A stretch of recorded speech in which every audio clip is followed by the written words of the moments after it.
Hello friends, मैं advocate Vinod Sharma अपने channel कानून और आम आदमी में आपका एक बार फिर हार्दिक स्वागत करता हूं। दोस्तों, आज की इस वीडियो में मैं आपको 10 ऐसे महत्वपूर्ण पॉइंट बताऊंगा जिसके चलते मारपीट यानी कि लड़ाई झगड़े का जो आरोपी है वो सज़ा से मुक्त हो सकता है, दोष मुक्त हो सकता है, बरी हो सकता है। तो दोस्तों, वीडियो आप पूरी देखें, स्किप करके मत देखें ताकि कोई भी पॉइंट ना छूटे। और दोस्तों, आपसे मेरी रिक्वेस्ट कि अगर आप मेरे चैनल पर नए हैं और आपने अभी तक चैनल को सब्सक्राइब नहीं किया है तो प्लीज़ चैनल को सब्सक्राइब करें। अगर आपको वीडियोज़ अच्छी लगे तो वीडियोज़ को लाइक और शेयर करना मत भूलें और बेल आइकॉन का बटन भी ज़रूर प्रेस करें ताकि नए वीडियोज़ का नोटिफिकेशन आपको तुरंत मिलता रहे। दोस्तों, जैसा कि आपको पता है कि जो मारपीट या लड़ाई झगड़े के जो केसेस होते हैं वो सेक्शन 323 से शुरू होते हैं। 323, 24, 25, 26, तो ऐसे जो है ये सेक्शंस लड़ाई झगड़े में लगाए जाते हैं। जिस प्रकार का केस होता है उसी प्रकार की धारा लगती है। अगर गंभीर चोट है तो 326 लगती है, और अगर माइनर चोट है तो 323 लगती है, और किसी ब्लंट वेपन का इस्तेमाल किया गया है तो 325 लगती है। तो दोस्तों, इसमें जो है 3-4 जो धाराएं हैं मारपीट की, वो जो है सभी जो आरोप लगाए जाते हैं वो कोर्ट में साबित करने पड़ते हैं ताकि जो है आरोपी को सज़ा मिले। तो दोस्तों, मैं आपको 10 ऐसे महत्वपूर्ण पॉइंट बताने जा रहा हूं जो अगर आपके केस में ऐसा हो तो आपको जो है दोष मुक्त किया जा सकता है, आप सज़ा से बच सकते हैं। दोस्तों, जैसे मान लीजिए कि 2 ग्रुप्स के बीच में झगड़ा होता है और एक ग्रुप दूसरे ग्रुप पे जो है चोट मारता है, उनका जो है इंजरी करता है। तो ऐसे में जो है कैसे ये कोर्ट में साबित होगा कि जो है ये जो इंजरीज हुई हैं ये उसकी तरफ से, दूसरी पार्टी की तरफ से हुई हैं। और दोस्तों, मान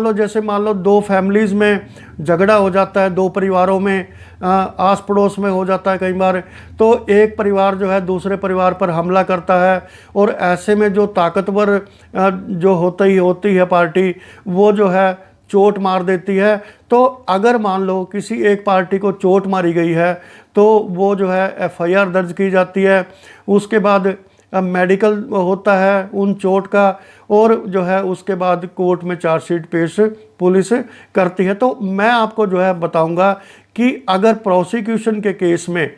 10 खामियां हों, 10 तरह के जो है वीकनेसेस हों, उसमें लूप होल्स हों, तो कैसे उसका जो फ़ायदा है वो आरोपी पक्ष को मिल सकता है। तो दोस्तों, पहला पॉइंट ये है कि लैक ऑफ कोरोबोरेशन, यानी कि जो पीड़ित पक्ष है, यानी कि जो शिकायत करता है या एक से अधिक हैं, अगर मान लो चोट के विवरण को लेके, यानी कि स्पेसिफिक इंजरीज को लेके, कि मान लो जो है कंधे पे चोट लगी है या बाजू में चोट लगी है, कोई दूसरा कहे कि टांग में चोट लगी है, तो अगर मान लो 2 शिकायतकर्ता हैं, शिकायतकर्ता जो मेन शिकायतकर्ता है उसके साथ दूसरा शिकायतकर्ता है, अगर उनके स्टेटमेंट में इंजरी को लेके, स्पेसिफिक इंजरी को लेके जो है उनमें कंट्राडिक्शन हो, कोई एक जो शिकायत करता है इंजरी किसी तरह की बता रहा है, दूसरा शिकायत करता इंजरी किसी तरह की बता रहा है, तो ऐसे में जो है इसको बोलते हैं लैक ऑफ कोरोबोरेशन। और इसका फ़ायदा जो है आरोपी को जाता है, आरोपी पक्ष को जाता है, और वो सज़ा से बच सकता है। दूसरा दोस्तों, एक बहुत ही महत्वपूर्ण पॉइंट है कि अगर हम जो है अपनी शिकायत में आरोप लगाते हैं कि जो है आरोपी पक्ष के फला व्यक्ति ने हम पर जो है हमला किया है, चोट मारी है, लेकिन अगर पुलिस उस व्यक्ति को जो है उसमें एफआईआर में जो है शामिल ना करे, उसको एक जो है अक्यूज्ड ही ना बनाए उस पार्टी को, उस व्यक्ति को, और जो है और जब केस कोर्ट में चलता है तब जो पीड़ित पक्ष है वो उसको सेक्शन 319 सीआरपीसी के तहत आरोपी के तौर पे समन ही ना करे, तो ये भी एक बहुत बड़ी वीकनेस होती है प्रोसिक्यूशन स्टोरी में। तो जिसका लाभ जो है वो अक्यूज को मिलता है, क्योंकि जब शिकायतकर्ता ये कहता है कि इस आदमी ने मुझे चोट मारी है, इसने लाठी मारी है, या जो भी कोई जो है उसने हथियार से हमला किया है, और उस व्यक्ति का अगर एफआईआर में जिक्र ना हो और उसको जो है कोर्ट में भी आप ना बुलाएं, बयान देने के लिए समन ना करें, तो इसका फ़ायदा आरोपी को मिलता है। तीसरा दोस्तों, जब भी दो पक्षों के बीच में लड़ाई झगड़ा होता है तो कुछ इंडिपेंडेंट लोग होते हैं जो लड़ाई छुड़वाने के लिए आते हैं, और उन लड़ाई छुड़वाने वाले लोगों को इंडिपेंडेंट विटनेस बनाया जाता है। और जो इंडिपेंडेंट विटनेस हैं, जब उनकी गवाही होती है कोर्ट में, अगर वो जो है जो एलिगेशंस हैं हमले के, चोट मारने के, अगर वो उसको कोरोबोरेट नहीं करते हैं, वो उस चीज़ को नहीं बताते कि जो है हमारे सामने उसने लाठी से हमला किया या डंडे से हमला किया, अगर वो कंप्लेनेंट्स की जो है स्टेटमेंट को कोरोबोरेट नहीं करते हैं इंडिपेंडेंट विटनेस, तो इसका फ़ायदा भी आरोपी पक्ष को मिलता है। यानी कहने का अभिप्राय ये है कि जो इंडिपेंडेंट विटनेस हैं उनकी भी स्टेटमेंट वैसी ही होनी चाहिए, चोट के संबंध में या हमला होने के संबंध में या कितने व्यक्तियों ने हमला किया है उसके संबंध में, जैसी स्टेटमेंट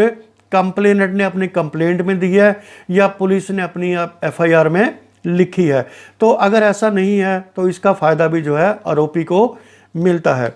चौथा पॉइंट इसमें दोस्तों एक बहुत ही महत्वपूर्ण है कि अगर किसी इंजर्ड व्यक्ति की एमएलआर ही नहीं करवाई गई है, मान लो हमले में जो पीड़ित पक्ष है, प्रोसिक्यूशन पक्ष है, अगर उसका कोई व्यक्ति जो है घायल हुआ है हमले में, लेकिन उस व्यक्ति की एमएलआर यानी कि मेडिको लीगल रिपोर्ट, जो डॉक्टरी रिपोर्ट होती है, अगर वो ही ना करवाए प्रोसिक्यूशन जो है या पुलिस, तो जो है और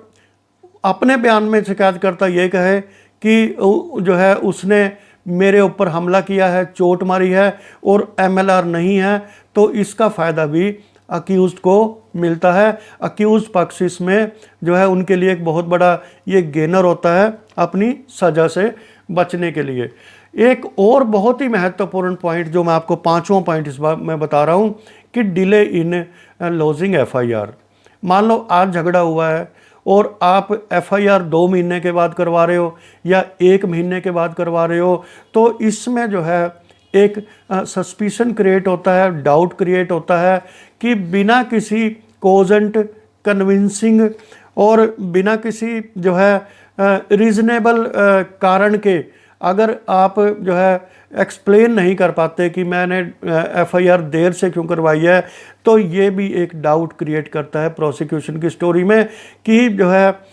इतने दिन तक जो शिकायत करता है वो क्या करते रहे, उन्होंने एफआईआर क्यों नहीं करवाई, और 2 महीने के बाद या 1 महीने के बाद वो एफआईआर करवा रहे हैं, तो इसमें कहीं फॉल्स इम्प्लीकेशन तो नहीं है कि क्या वो जानबूझकर जो है अपनी कोई दुश्मनी निकालने के लिए किसी व्यक्ति से वो एफआईआर करवा रहे हों। एक जो है आफ्टर थॉट उनका डिसीज़न है कि जो है अब इनके खिलाफ एफआईआर करवाना है। दोस्तों अगर मान लो